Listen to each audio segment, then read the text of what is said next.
Le ministère public. Oui, Monsieur le Président, nous pensons que ce courrier-là, on l'a dit la fois passée, nous le réitérons, c'est un non-événement pour le ministère public. C'est un non-événement dans la mesure où, Monsieur le Président, honorable assesseur, le prévenu qui vous demande de surseoir à statuer dans son affaire a joué tellement au dilatoire dans cette affaire qu'on n'en peut plus. Mais il ne peut pas prendre cette cour en otage. Il ne peut pas obstruer la bonne marche de la justice. Non. Qu'est-ce qu'ils n'ont pas fait dans cette affaire pour la dilater? Qu'est-ce qu'ils n'ont pas fait? D'abord, leur extraction pour venir dans la salle d'audience ici a été tout un problème.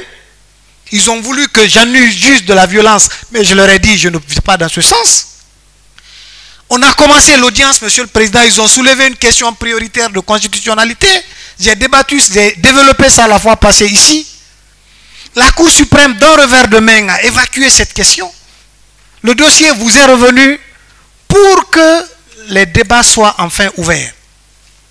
Les débats ouverts, ses premiers avocats se sont déportés sans aucune raison. Il en a constitué un autre qui a commencé, qui nous a demandé tellement de renvois ici. La Cour a été clémente et très sage de lui accorder tous les renvois qu'il a demandés.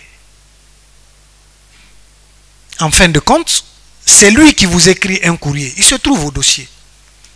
À la demande de son client, il suspend sa participation à la défense de Dr Ghané. Comme pour dire, s'il n'a pas d'avocat, on ne peut pas le juger. Et c'est ce qu'il est en train d'évoquer dans son courrier. Il ne peut pas se moquer de nous. Nous ne connaissons que ça. Hein? On ne connaît que la loi.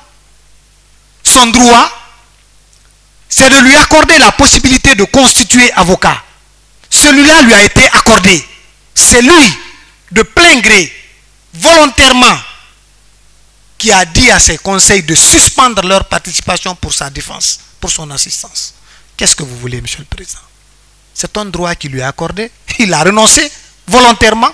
Ça ne peut pas nous empêcher de continuer. La décision dont il est en train de faire cas pour nous, c'est une décision qui n'a pas d'incidence sur cette procédure. Ce n'est pas la Cour de répression des infractions économiques et financières, Monsieur le Président, qui a été justiciable devant la CEDEAO. Et ce n'est non plus pas nous qui sommes chargés d'exécuter cette décision. Nous avons une procédure, nous sommes focus sur ça. C'est un non-événement, Monsieur le Président. Le prévenu veut dilater simplement cette procédure et je pense que la Cour ne va pas lui prêter ce flanc. Il faut vraiment que cette procédure trouve enfin son épilogue. Nous l'avons dit la fois passée, nous le réitérons.